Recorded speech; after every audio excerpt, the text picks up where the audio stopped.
So I have to say, one of the things that really drew me in right away to the book was that you and I have this shared experience, which is probably why I liked you so much the first time I met you. Oh, really? I also have grew up not knowing who my biological father was. Oh, wow. That's interesting, because we definitely, on a deeper level, we know, don't we, about the other person. Yeah, yeah.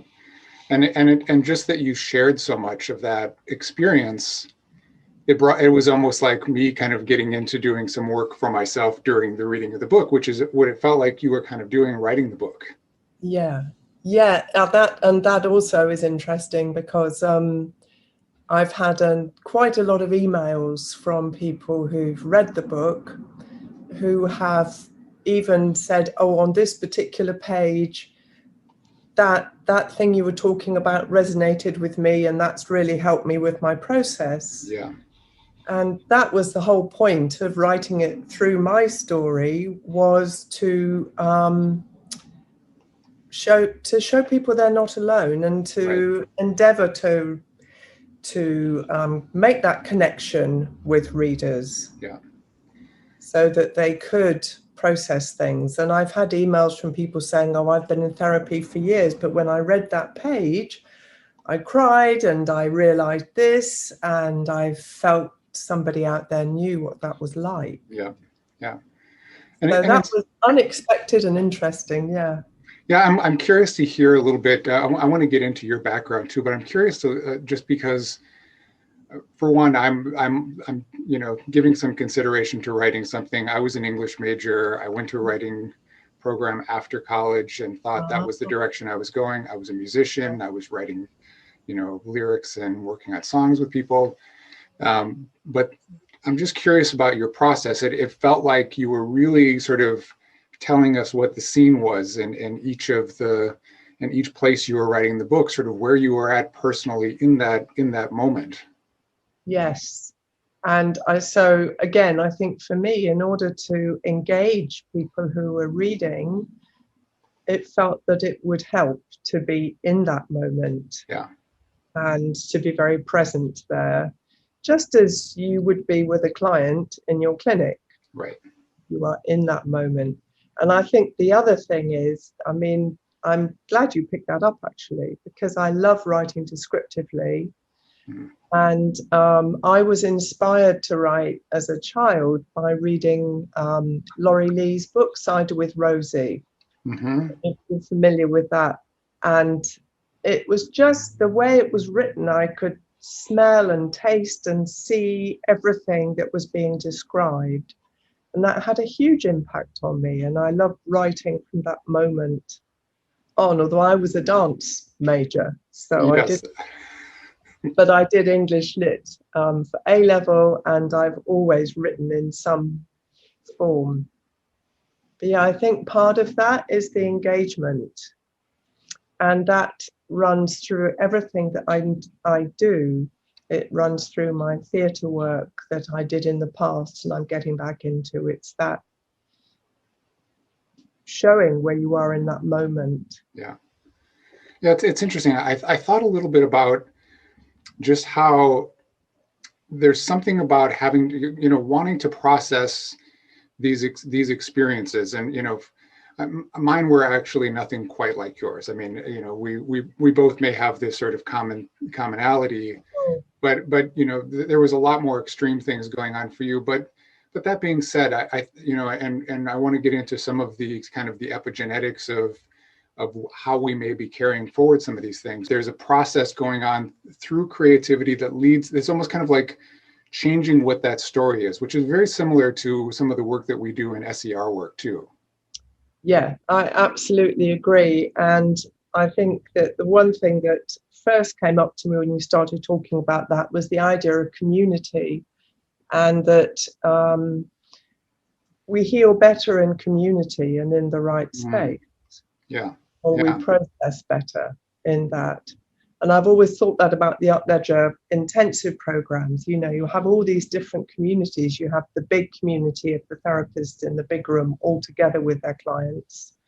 And then you have the small community of the two up-ledger therapists and the person on the table, creating their own space within the bigger community. And then you have another community because they have a breakout room, which is just for the clients, where nobody else is allowed to go. So they have their own community. Mm-hmm. And I think there's something about that is a really creative place to be. Yeah. And I think it was one of the things that helped me in my process was that I was used to a certain amount of vulnerability, in terms of like doing my own self-work. And I feel like a lot of what you're talking about in this book is about that self-work process.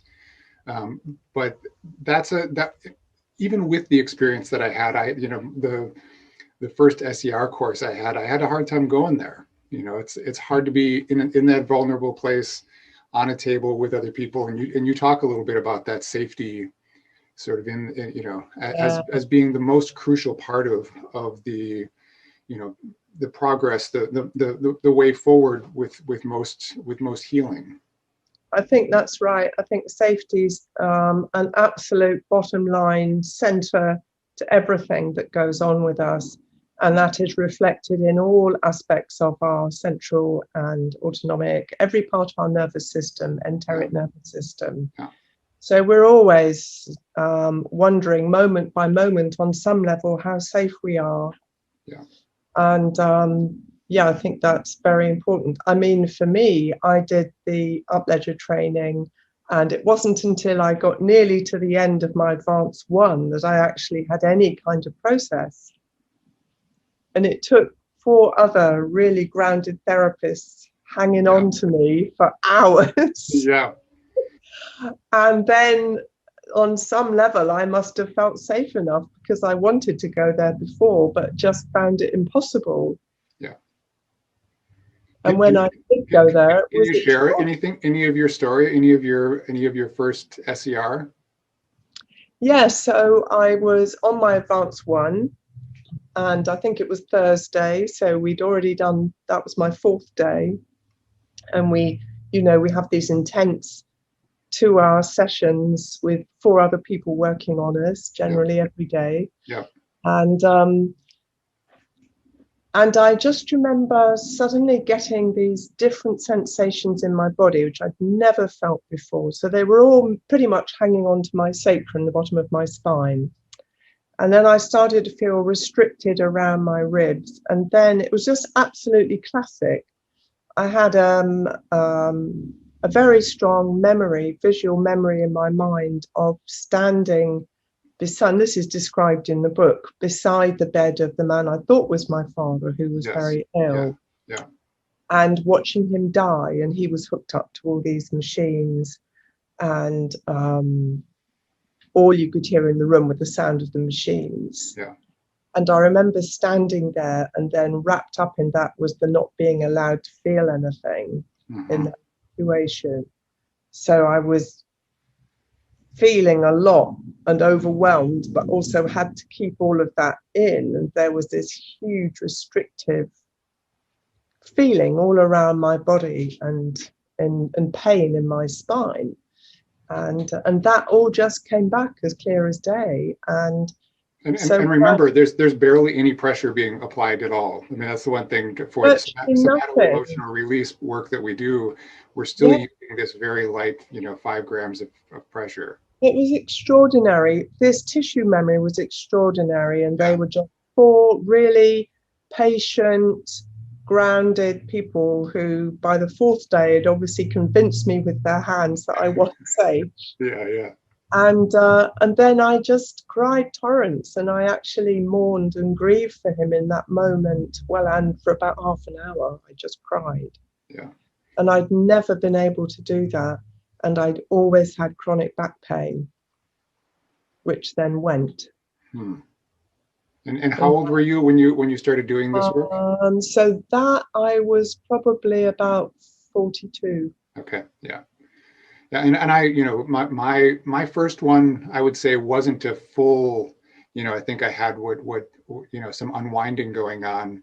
Sure. And I kind of wanted to get to that place where I could let go more. But my, as you know, what it looks like on the table sometimes, there will be a little involuntary movement sometimes that happened. And for me, it was around my neck and my throat. And I was starting to kind of move around a little bit, and it felt uncomfortable, but it also felt like the person whose hands were there were kind of supporting me to go into a place. And I just stayed there for a while. And then all of a sudden another movement went to another place.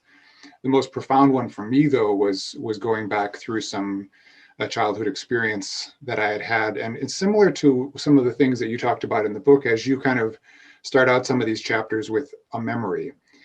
Yeah. I had a session like that where I basically went through, age 2 or 3 to age 8, and then somewhere in my teen years, all within the probably 25 minutes, but really, really intensely. And the experience on the table is, I am that person. I am that version of me, which is also, this gets into some of the processing of how this stuff kind of stays in the cells or in the tissue, or however we want to talk about this, because absolutely, there is a memory that's still there and in the body in a way. Yeah, quite extraordinary, isn't it? And yet the way the somato-emotional release process is done is a very safe, gentle and respectful way, which I think is why I love this work, because it will never poke and prod somebody to make this happen. It will support the experience if it's the right time for that to happen. Right. And that person always has some control over what's happening. Yeah. And so it's ultimately should really be in control of this process, which is something that I really love about what Upledger developed in this approach, because so many times, and I get so many people on my table who have been to healers of some sort, who have kind of spoken the truth for them, and some of it may be very very well intentioned, and we all have some level of intuition about what's going on with another person, but that's one of those things where that's not what we're there to do for people. And I've had people tell me, ask me to tell them what their problem is. And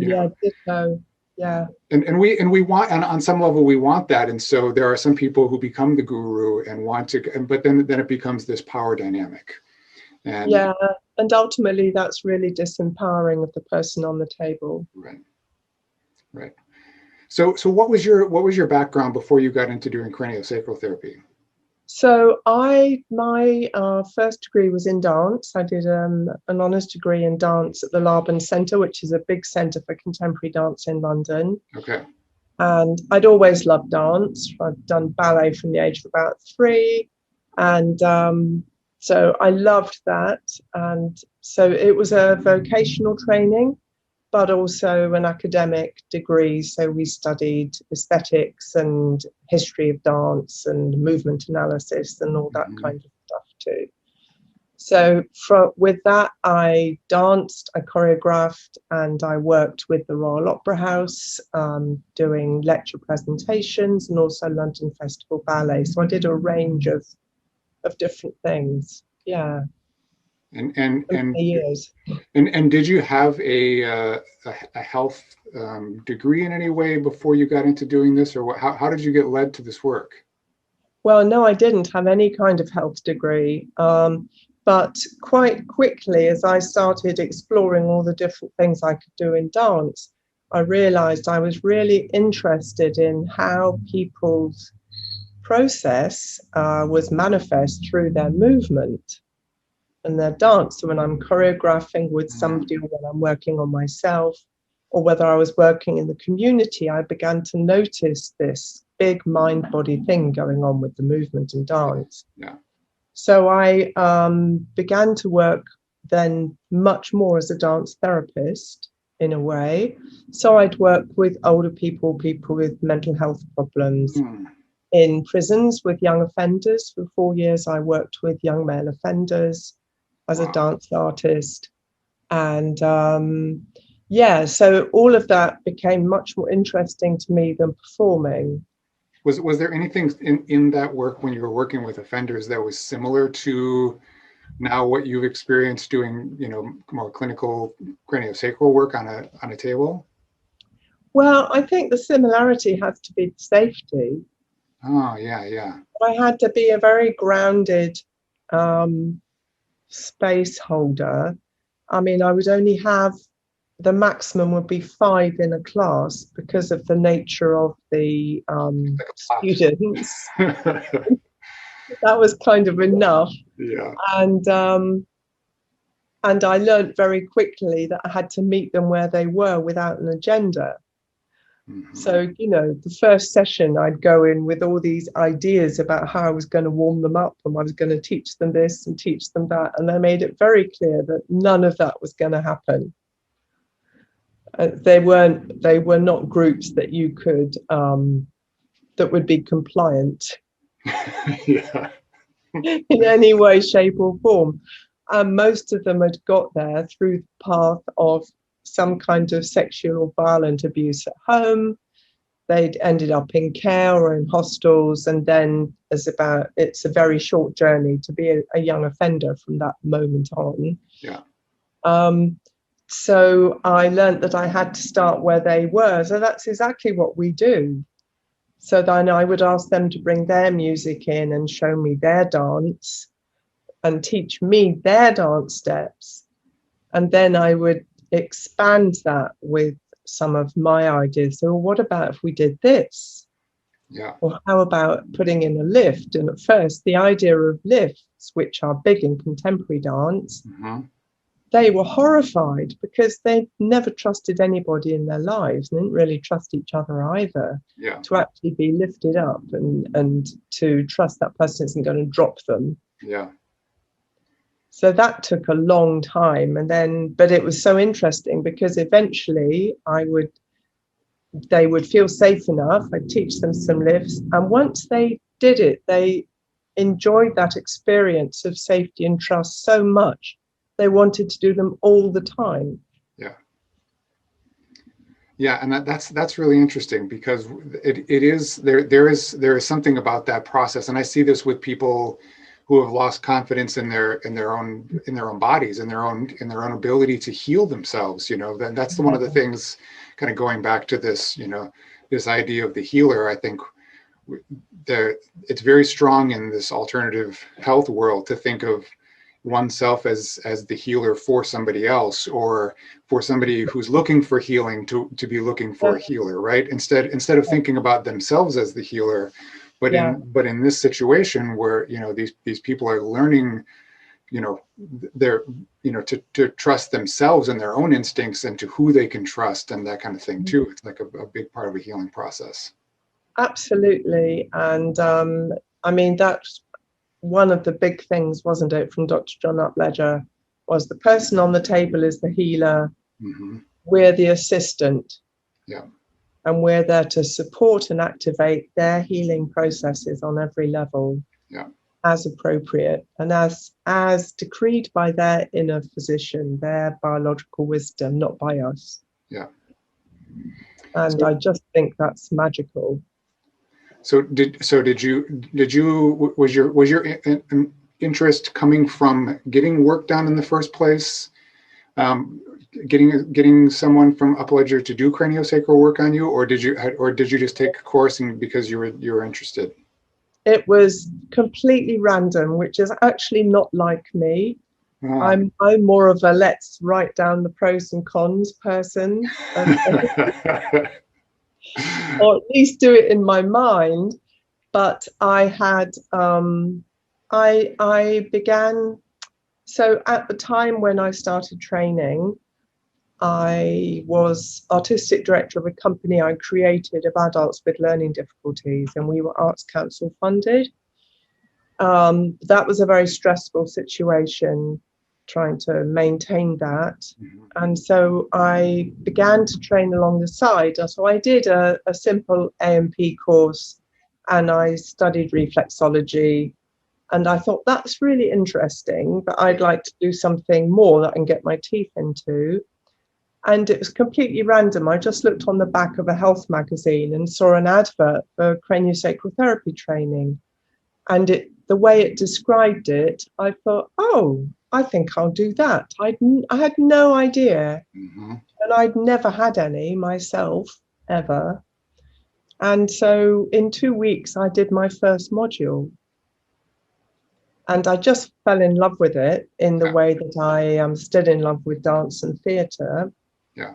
And the rest, as they say, is history. So then I just went through the training and became an instructor for Upledger, and then eventually began writing classes, and yeah.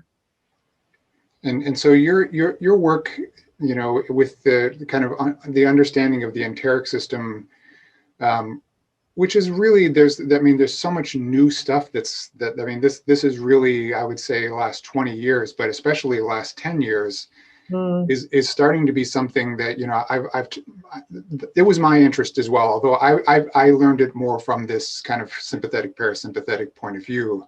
And I've covered it on the podcast a little bit in some, I've done a couple of short episodes if anyone wants to learn about that in particular. I do it in a couple of 2-minute episodes, basically learning what this sympathetic and parasympathetic looks like. And I've been waiting for someone like you actually to explain the enteric system in a way that's only someone who's been, I think, through the challenges of gut related things can even explain to the level that I think you have in this book. So for anybody who doesn't understand, can you explain the autonomic nervous system briefly, and then what this new understanding is of the enteric system? Absolutely. So I think most people will have maybe a basic understanding of their autonomic nervous system. A lot of people know about being in fight and flight, which is our sympathetic arm of the autonomic nervous system, and is very useful when we want to run away or fight. If a tiger jumps into the room, for example. Yeah. But obviously, if we're in fight and flight, a lot of the time it's not so good, because it usually means we're really stressed, and it uses a ton of energy. Yeah, it uses loads of energy, creates inflammation in the body. It becomes our default, so that we're always on edge and but the balance to that, the other part of the autonomic system, is the parasympathetic system, which is our, the classic way of describing it is rest and digest. Mm-hmm. So that's the part of us which can switch off, conserve energy, allow our digestive system to work. There's a clue there. And in an ideal world, we have access to both, and both function well at the right time. So when I want to switch off, I can sleep, I can digest my food without difficulty. When I need to run or to fight, I also have access to that. Mm-hmm. So they're all a little bit of a continuum, they're not, you know this already, they're not really in two separate boxes. Right. And there's always a kind of flow going on. Right. And an ideal healthy person, we're able to flow into the right state, because and when one goes, when one kind of kicks into gear, the other one comes down, right? I mean, in terms of response. So there is a kind of balancing act. The problem ends up being, right, when we're in this fight or flight or freeze mode, if it becomes pattern and becomes, up in the mix often enough, it makes the other side almost kind of weak in terms of, definitely. So one side becomes dominant and the other side can't quite, come up to match when it's needed. And it's really hard then to access the weaker side. And of course, if we're in fight and flight and we become completely overwhelmed, then we go, as you say, into freeze. Yeah. And when we go into freeze, interestingly, it's the parasympathetic side that spikes. So that's the even harder to get out of state, when we tend to dissociate. We cut off, we withdraw, we don't want any stimulation. We can't be talked out or we can't be hugged out of that. We can't be talked out of that. we usually need time and space and some support. And the only way out of that spike of the parasympathetic and the freeze state is to go through the fight and flight back into a more balanced state. So this is really where the gut comes in, because the enteric nervous system and our gut generally often seems to be really impacted by the freeze mode as well as the fight and flight. Mm-hmm. And in my own experience, and a lot of people I've worked with and people I've read about, studies and so on, we can be quite disconnected from the emotional history in our gut, and it can be quite a challenge to access it. I found this for myself, mm-hmm. and I found this with a lot of people who came into my clinic, which was part of the driver for me to research more, write a class, write a book. But well, why is this so hard? Why can't I grasp what seemed like a jellyfish on the shore to see what's going on? And yet, you know, so many people were coming with ongoing gut issues that nobody seemed to be able to help. Yeah. And they couldn't quite get into it. So yeah, that was a real driver. And that, of course, I realized then was because we dissociate so much in there. Yeah.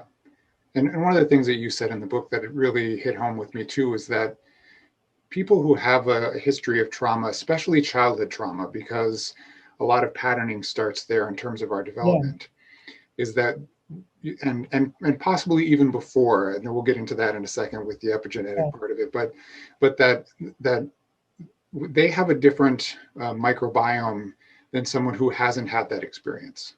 Mm. Yeah, absolutely. Well, they'll have a different most things in a way. True.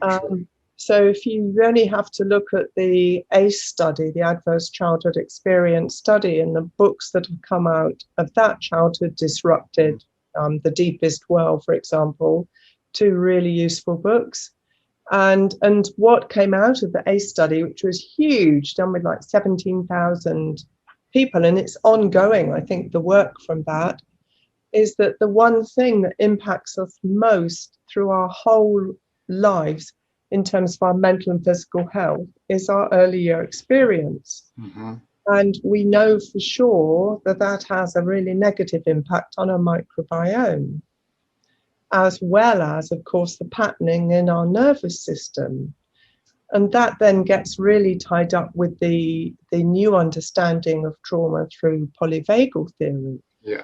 Where we now come into that and realize that you've got the autonomic system with sympathetic, parasympathetic, and the freeze option as well, the enteric system responding very quickly to all of that and hanging on to a lot of stuff in freeze.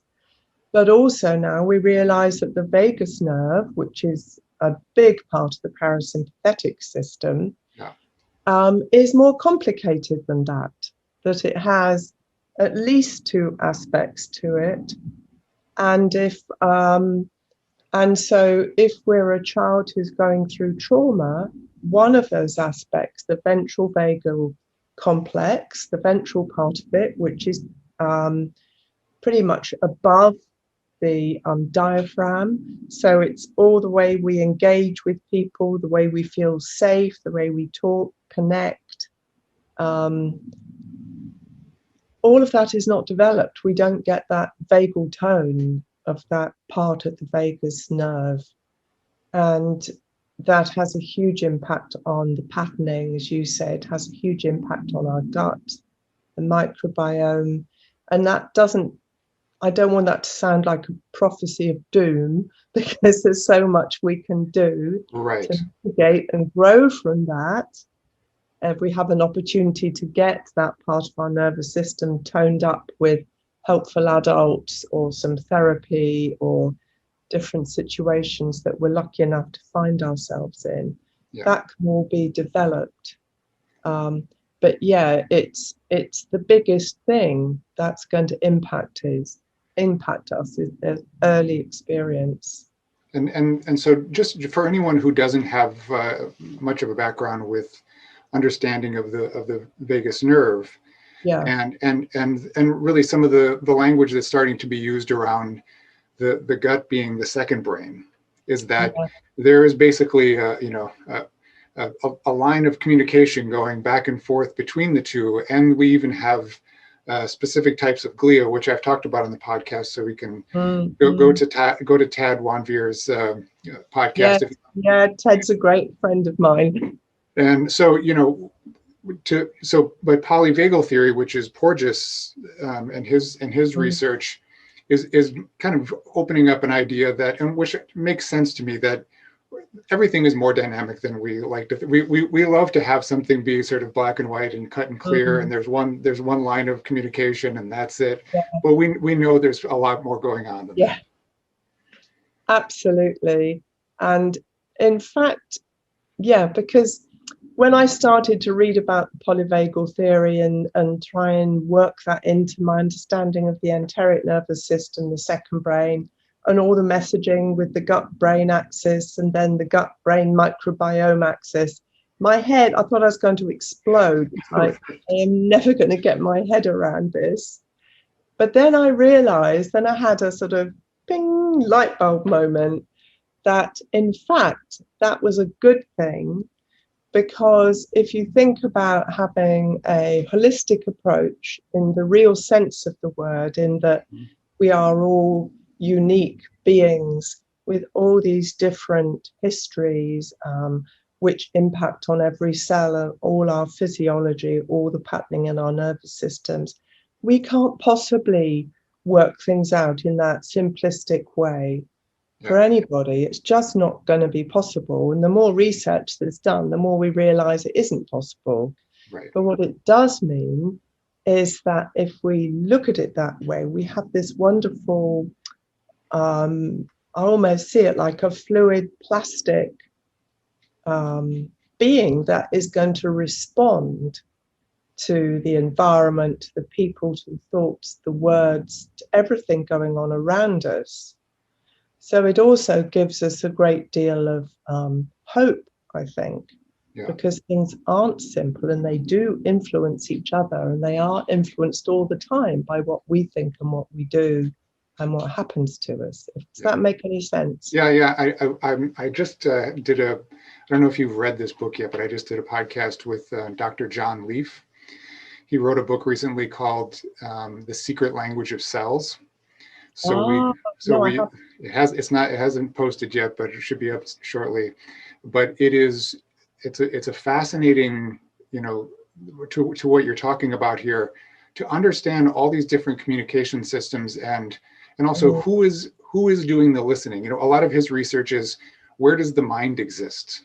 And in one of his book that he's in the middle of working on right now is, where does the mind exist in nature? So that, take it outside of the body and know that there's this communication, network going on all over the place that is influencing our cells. It's not just the inside the one container. Yeah, absolutely. And I think this fluid plastic thing I'm talking about, which is us, is also, part of the fluidity of the universe around us. Right. So we respond to that always in every way onto a cellular level, but we also influence that all the time.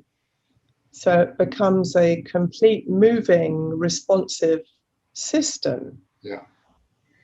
And Dr. John, I always remember him saying to me once that he felt I was really lucky to meet him a number of times and to do some studying with him in the early years of my training, that there was awareness and intelligence in all our cells. So he would say our mind is everywhere. Yeah, which I agree with. Yeah, me too. And so in a way, this brings us back around to our fathers, who we never met. And one of the interesting things in reading this book is that my mom was also adopted. And so, we have sort of a few layers here of things where, one of your awarenesses is that you're coming to is learning, in learning about this father that you didn't meet, was knowing a little bit of his history and knowing a little bit of the trauma that he came from during the war and stuff. And so, this brings it back around to kind of understanding the way we pass on this epigenetic, information. You mentioned it in the book, but I worked in and still work in New York for about 20 some years. And I've worked with a lot of Jews who came from Holocaust survivor families. They could be, one or two generations removed. And you mentioned it in the book that we know just from research and from tracking this now that there's a lot of anxiety, depression, and a lot of chronic illness that's passed on. A lot of those survivors were kind of in freeze. And so they weren't able to be emotionally present in a lot of ways. And the way that passes on, generation to generation becomes kind of a thing that has to be kind of worked through. Absolutely. And I think, thinking about my own story, I felt very strongly that I had so much of him in me, even though I never met him, the more I learned. Partly some of the trauma I know influenced me, but also all the positive aspects of him, his creativity, his courage, his determination. He was the most decorated airman, I think, Polish airman in the war. And so I know I've had a lot from him, some of it better than others maybe, but fortunately found myself in a situation where I could work with that and become aware of that. But in fact, it's interesting because that's the poem at the beginning of the book is all about that idea of handing things down and how I still sometimes, but used to much more, worry about passing my trauma on to my children. Right. Yeah. And how I could, avoid that or work with that. Yeah. And you even mentioned in something in there that I think is just, it's like really touched me was about how you doing your work changed that dynamic with your children, even if they had problems they needed to work through and they weren't doing their work. You're doing your work really changed that. Absolutely. And that was absolutely true for me, and actually that then illustrates what we were just talking about, this fluid plastic universe where everyone is responding and influencing. Right. So as I worked on myself and with the cranial work, physiologically, emotionally, spiritually, that of course was going to influence the people I'm most connected with in this wonderful, moving, responsive system that we find ourselves in. And I literally did find that. So after that advanced one that we were talking about at the beginning, I remember going home and my whole relationship with my children had completely changed. And it took a while to kind of find out where it was. It felt a bit odd at first, but it was a very positive thing. Yeah. And they, at that point, well, I'd done a little bit of work on them, but they weren't that old. Yeah. But it did change things. Yeah. I've had the same experience, like coming home from a course, and maybe it's just because I'm sort of glowing in some way that they respond differently. Who knows what it is exactly? But I also feel like whenever I'm doing this coursework, and it's they're intensive for anybody who hasn't done some of the advanced work. It's a full 40-50 hour week of really being immersed in not only the education of it, but doing your own work at the same time. And so I feel like it's inevitable that you're going to go through working on your stuff or the relationship with your children or the relationship with your parents or whatever it is. Definitely. Yeah. And so I always feel like when I come out of those things, just, I feel like it creates a shift in the entire family somehow. Yeah, absolutely. And I don't think that's surprising. Right. When you reflect from that bigger picture of you and your family and then the universe and the people you're all in contact with, and reflect that back in onto a cellular level, for example, into the enteric nervous system.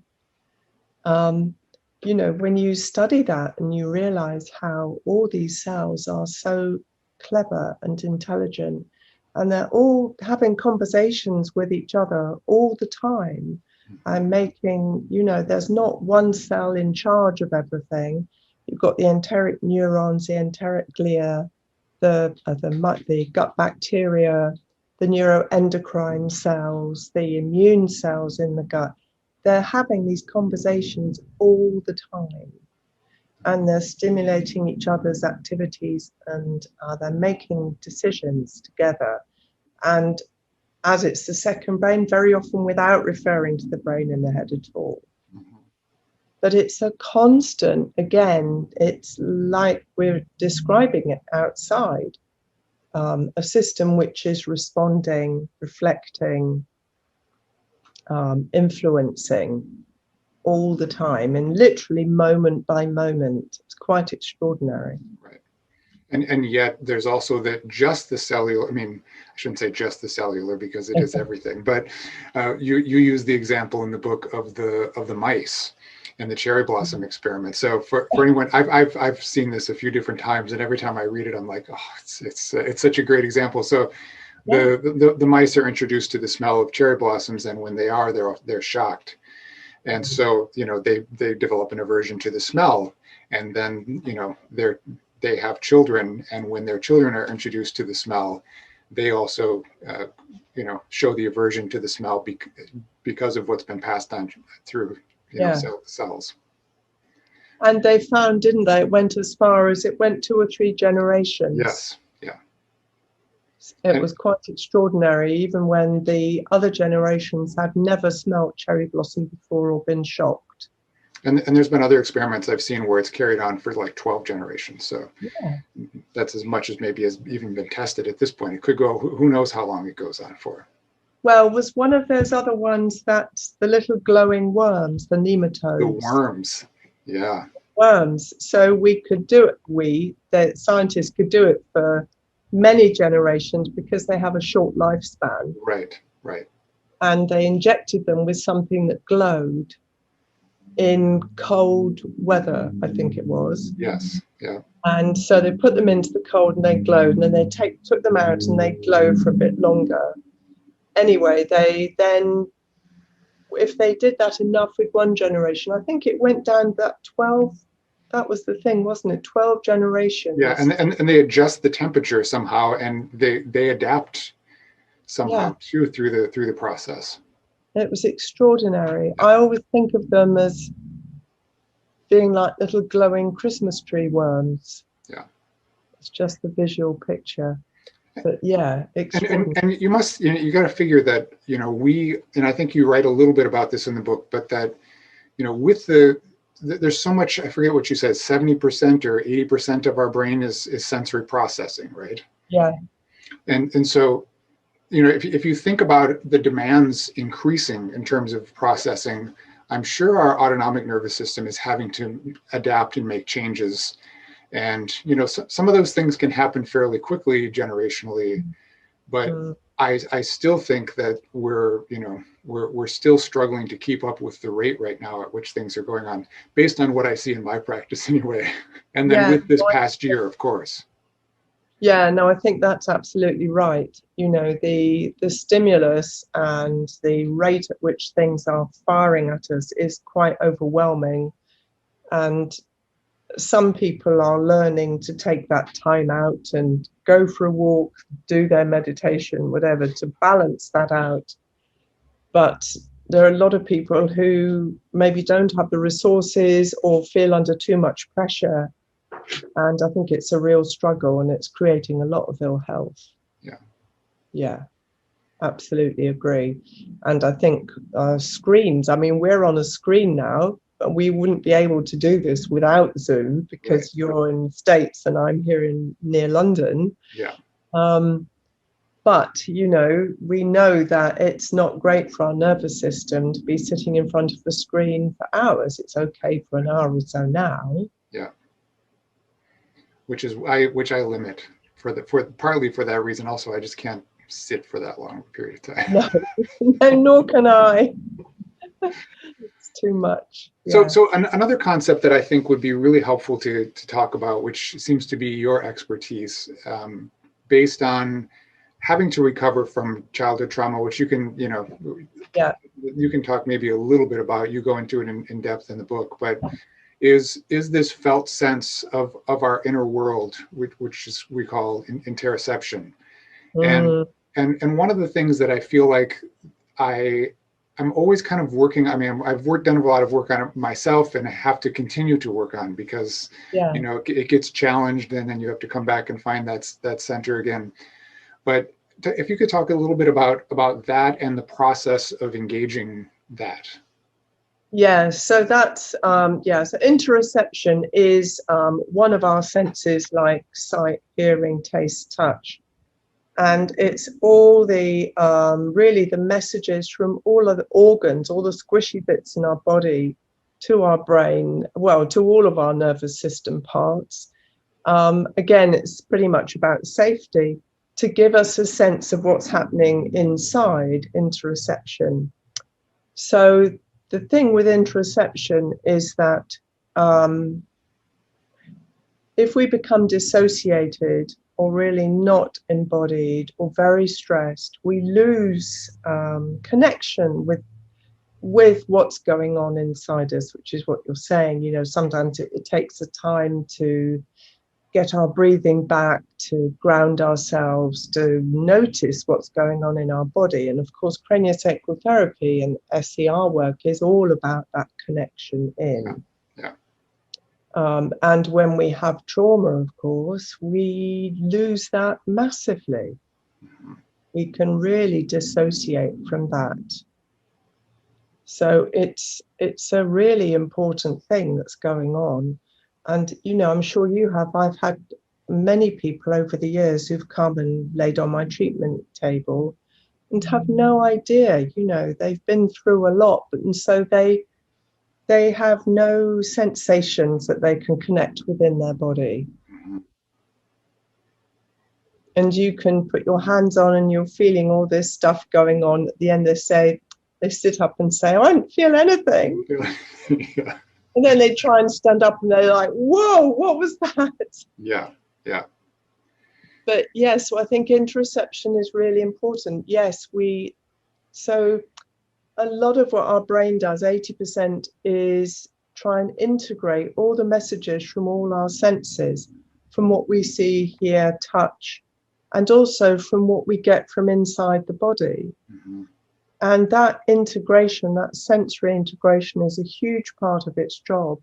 And that in a child or an adult, well, in a child growing up, is fundamental to cognitive development, being able to read and write. Yeah. And do all those more grown-up things. So it's a bottom line thing. And it's also, when it's not integrating well, it's often as a result of stress and trauma. So sensory integration dysfunction is a stress disorder. It always is. Yeah. Whether that came from a difficult birth or from an accident when you were 50 in your car, all these things, or emotional trauma, can leave you with a sensory system that is not integrating well. You're not able to process things well. It's dysfunctional. Yeah. It's very uncomfortable, creates huge anxiety and huge problems in the gut. Yeah. When I had my scuba accident, I describe in the book, I had massive sensory integration problems after that. And it was really the beginning of your journey of realizing for just how long it sounds like you'd done some work before that, but it really took you back further than you probably even imagined it would. Oh, much more so, yes. And I think, you know, there's a lot of reasons why, but I think most people who have some kind of post-traumatic disorder are predisposed to that by things that have happened earlier in their life. So they're nervous systems, all of it is going to be already set up, maybe with a bit less resilience. Maybe the ventral vagus complex isn't well toned. I know mine wasn't. I know I was dissociated from a lot of stuff in my gut. And then this accident just kind of lit a bonfire under all of that. Right. And made everything and I even coin a phrase in the book called post-traumatic gut, because that was the thing that nobody seemed to understand or be able to help with. And you and I both have been fortunate enough to work with all ages. And one of the questions that Tad asked me when I interviewed him was what I learned from working with babies, from newborns, which is really a great question. And one of the things I think I've come to learn is that I look at adults as as young as I can possibly imagine them in some ways, and kind of try to even it even forces me to ask more questions. It increases the curiosity of this person's whole experience. And there's something about acknowledging someone's whole experience that really starts to open things up. You talked about, you had such a great visual for babies, and I've seen this exact thing. You talked about how, as the baby started unwinding, by the end of the session, he was lying on the table like a starfish. Which is exactly what happens. I've worked with a lot of these babies who have either had difficult births, they have gut issues, they have torticollis, or just a rigidity to them. And with babies, you can almost just watch them sort of flow as if the table's not even underneath them. And sometimes I am working with them, holding them too, but they just kind of move around until everything just lets go, and you just see them just open up completely. Absolutely. And it's very wonderful working with babies, because these patterns have not been around for very long in their body. I think also it's a real challenge to your groundedness and ability to create a safe space, because a baby will know immediately if you're not grounded, if your hands are not feeling safe. And I used to teach the pediatric classes for the Up Pleasure Institute internationally until I created this class, the gut class. And the main thing I was teaching really was safety in many different guises. It's about how you meet that baby or child where they are at that moment and create safety, and don't dive in and don't have an agenda, and just hold that space, and then they just do the work. One of the things that you brought up in the book too, that I was really made me I feel like it stuck around with me for like the entire day that I read this, was you had a question, something about whether or not this rigidity or stiffness that we feel in the tissue and that people hold on to, whether that has a long-term impact, or whether it's clear that is one of the factors of this lack of flow in tissue or lack of flow in systems might be the most important thing to address. I think fluid in the tissue is incredibly important. I think as soon as we have any level of challenge or stress or early trauma or whatever it might be, or an accident or an injury, wherever that tissue gets tight and the layers of fascia get stuck together, and you don't have this wonderful delicate web of connected tissue, which is fluid filled really. So it can glide and move and take all the good stuff to everything it surrounds, which is everything. So I think it's very important, and that, to me anyway, seems to go back into our idea of us being very fluid plastic beings in a fluid plastic universe. But how can we be, if we have that degree of tension and difficulty in our tissue? And you said something in there about this, if we have that resistance, within that it's hard to feel the emotions, it's hard to feel love when we're it's like the metaphor is kind of like we don't have the flexibility to sort of move with the situation, which is what emotion is, then we don't get to have that experience. Yeah, absolutely. And that's usually for a very good reason, that the tissue has got tight for a good reason, to protect us right, from emotional, physical pain, whatever, spiritual pain, whatever it might be. It's gone I'm going to protect you, don't worry, you're not going to have to feel that again. and that's great, thank you very much, body. But then we get to a place where we actually don't want to feel like that anymore. We would like to feel love and to be present and to be able to flow with things. Yeah. And that's where we need to do the work. Yeah. And you left us with a few things at the end of this book, which I think would be a good way to wrap some of this up, because it's like you did it very concisely, and it's something that I think is very easy to kind of go through quickly. So one of the things that you said was, in terms of what we can do, one of them was to reflect on our emotional and mental, states, present and past. Another one is to address lifestyle, to look at the food that we eat, to build resources around us for responding to whatever these, stressors or challenges are. You suggested body workers, which I think, what body workers can do in terms of that softening, or in terms of helping the flow states of the body, I think is huge. And Definitely. One of the things that I really feel like I wish there was a little more. I mean, part of the reason I'm doing the podcast is to get some of this out there, obviously. But I often get people led to me. It sounds like you do too, who are, especially kids who have like sensory processing issues, ADD, ADHD, gut issues, usually multiple, and the fact that parents are starting to sort of understand that we're available to help this process, and just how open, and I just had an 8-year-old yesterday who got done with the session, very, very high level ADD, ADHD, gut issues, food sensitivities, all this stuff, at the end of the session said, "When can I come back?" Yes, I know, it's wonderful. I have children like that. After their first session, the mother will say, "Well, would you like to come back?" "Yes." "When would you like to come back?" "Tomorrow."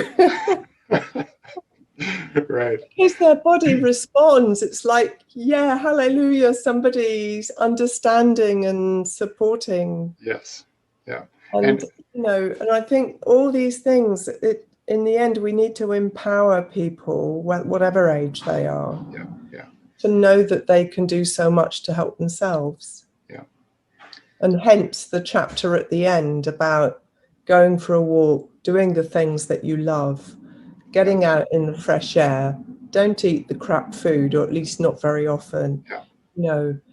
All these things really make a difference, because we are these fluid responsive beings, and every cell will respond to those good things in a positive way. Yeah, and a couple other things you suggested were just, to that point, where spending quiet time, just listening to what you notice coming through you, whether it's in your body, thoughts, feelings, whatever it is. And then trying to have some kind of strategy, at least to slowly work on these things. This is one of the things I work on with people a lot of times, is you can get very caught in this idea of that you're constantly trying to fix all the time, and that I think once we get past it, for me, once we get past the extreme of the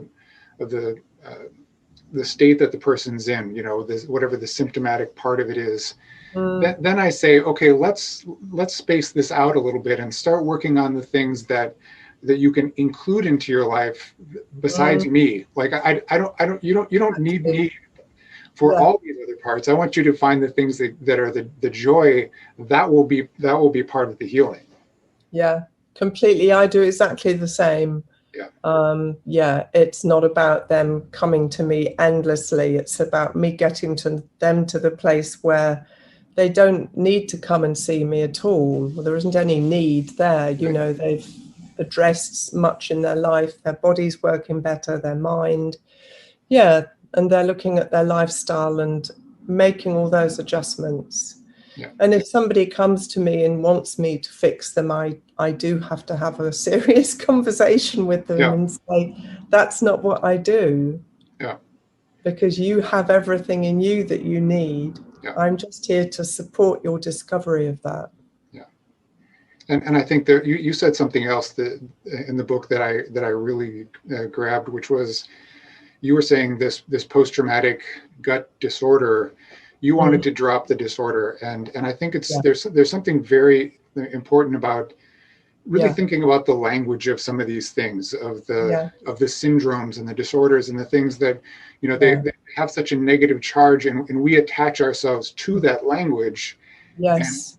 And that can also be almost kind of a mental construct that keeps us from healing. I think that's absolutely spot on, because as soon as somebody says you've got a disorder, you become very attached, identified with that. Right. And the whole word disorder immediately means that something in you is not working very well, is broken or wrong. Yeah. And you may not be functioning well, but it's very hard then to move away from that. So I wanted to take disorder off and just have, we've had trauma, post-traumatic gut, post-traumatic anxiety, whatever it is that's going on, but you're not disordered. You're a human being who's been through challenges and experience. Yeah. You are not less because of that. And I think this is still a big taboo, and this is a real bee in my bonnet about this, that mental health issues are still something which a lot of people think make you less of a person. Yeah. So for a long time, I wouldn't let anybody know I had post-traumatic stress disorder, because I felt they would think I was not capable of being a therapist or of doing this or of being in a relationship, because I had this thing, which or even if you have a flare-up, weak and less. Yeah. And that's not the case. Right. So I really want to, and then when you add gut problems to that, then you're really in trouble. Yeah. So not only have you got a mental health issue, which means you're a bit pathetic in some way, but now you've got bowel problems, which nobody wants to talk about. Right. And you've got double whammy. As therapists, I went and had a walk this morning with one of my acupuncturist friends, and she's had a very tough year with some health issues in her family, which means that she's also had to, go through a lot. And we were talking about how when some of our stuff flares up, that is our tendency, whether it's anxiety. For me, I've had back and hip issues, and we feel we kind of have this imposter syndrome when we're going through those things, because we still have our knowledge and our skill set and all of our experience to help people, but at the same time we're struggling a little bit with some of our stuff. That probably is our weak spot, and everybody has those things. It doesn't mean we're not healthy, though, and this is one of the reasons I chose the topic, the name of the podcast. It was originally called Health Is ... because I wanted people to kind of think about, this is one of the things that came through in a lot of the work that I had done, was really defining what health is so different for every single person. And it is about, for the highway to health part of it was, it's about this journey. And, you can have any kind of condition, any challenge, and still be working towards health, which is, again, this starts to lead to maybe something that is a little bit more spiritual in nature, or, some higher self kind of stuff. Yeah, absolutely. Yeah. I was going to say something intelligent as response to that, but I got caught up in what you said. We were talking about your, the things that we go through as with our experience and feeling like maybe. Yeah, and sometimes, one of the instructors who taught me on the pediatrics actually said, you know what, we used to teach that you must leave all your like tricky bits outside the door. But now we don't look at it that way. You bring all of you to the table. Agreed. And actually, people like the fact that I'm a human being, believe it or not. Yeah. They don't feel that I'm this perfectly sorted together person who's dealt with everything and has no emotional challenge anymore. Yeah. And that actually could be really intimidating. So I think as long as we're aware of what's going on with us, so we don't then dump it on that poor person or respond badly in the treatment to something because of how we're feeling, it can be really helpful to present as a human being. Yeah, I agree, and it gets back to that whole bit about the guru and this power thing. Yeah. It's one of the things I like to see breaking down in the allopathic world as well. And a lot of the conversations I have lately with some of people that I'm colleagues with, they want to let go of some of that stuff too. Of having to know the exact diagnosis, of having to know the exact condition. Everything exists a little bit in a spectrum, and there's also layers and overlapping pieces that we need to have a little more flexibility with. Absolutely, and I think I put in the end of the book that interesting piece of research saying that the medical community needs to do exactly that, is to not talk about a definite diagnosis, but be open about an evolving journey towards discovering what's going to help and what's going on. Yes, agreed.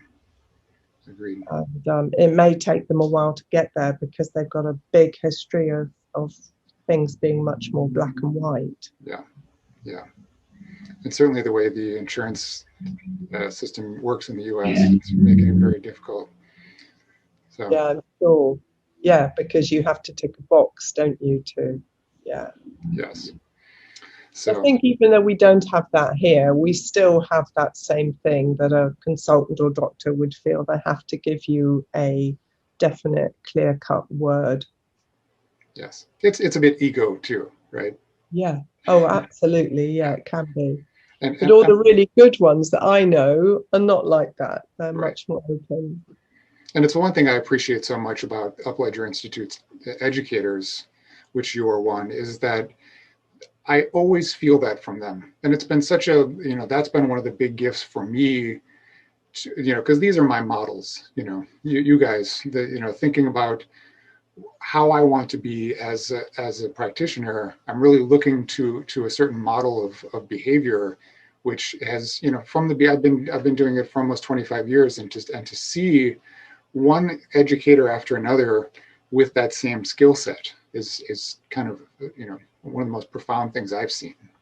Wow. Yeah. I mean, when I was studying myself, I was blown away by my instructors. Yeah. And it took me a long time to see myself as part of that group. Yeah. I still think, like Tad's just amazing, and all of them are fabulous. Yeah. Yeah. And it's just wonderful to learn from them and be with them. Yeah. Well, I'm looking forward to taking your course at some point. And whenever you make it to the States, or if I can make it over there, we'll see what happens. Absolutely. Well, I hope by next year I'll be able to travel more easily. Yeah. So I'm doing it virtually, but it's not quite the same. Yeah. Yeah. I mean, I'm much more of an in-person learner, but that's not to say I don't tune into some of these things, just because I need to have a little bit of the reminding as well. Yeah, sure. Yeah. Well, thanks so much for taking the time to do this. I know you've got a lot going on, and for anyone interested in reading the book, I'm going to have it up on, there'll be a link on the show notes for the podcast on whatever app you're listening on. But you also, it'll be on the upledger.com website. And do you have also a personal website? I do. So for anybody in Europe or the UK, it's probably cheaper shipping wise. And so mine is www.nikkikenward.store. Okay. STORE. And then it's very easy to buy from that. Yeah. Okay, that sounds good. And I'll throw that up on the show notes then. Yeah, brilliant. Thank you. All right, Nikki, thanks so much. Thank you. Really enjoyed it.